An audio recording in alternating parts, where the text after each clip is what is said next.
अगर आपकी शाम में एक दूर की वाइब्रेटिंग ड्रोन है तो आप हॉन्टेड नहीं हैं। अगर आपकी खिड़कियां हिलती हैं लेकिन पड़ोसी शांत हैं तो आप अकेले नहीं हैं। अगर आवाज आपके सिर के अंदर महसूस होती है तो हम में आपका स्वागत है।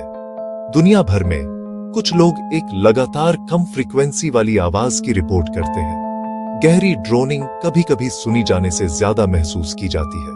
ताओस में हम रिपोर्ट्स हैं, ब्रिस्टल में हम रिपोर्ट्स हैं, कोकोमो में हम रिपोर्ट्स हैं। वैज्ञानिक कई संदिग्धों की ओर इशारा करते हैं। इंडस्ट्रियल मशीनरी, दूर के इंजन, असामान्य एकॉस्टिक्स, छोटे कान या दिमाग से संबंधित सेंसिटिविटी, ऑडिटरी रिक्रूटमेंट। हाल के स्टडीज में माइक्रोफोन वाइब्रेशन सेंसर कम्युनिटी सर्वे। कुछ हम्स पहचाने जाने योग्य सोर्सेज से मेल खाते हैं, अन्य बिना किसी एक्सप्लेनेशन के गायब हो जाते हैं। मुख्य बात यह है, अभी तक कोई एक कारण नहीं है। यह जगह और व्यक्ति के आधार पर कई कारण हो सकते हैं। अगर आपको कोई सुनाई देती है, इसे रिकॉर्ड करने की कोशिश करें। लोकल नॉइज सोर्सेज चेक करें। पड़ोसियों से सलाह लें।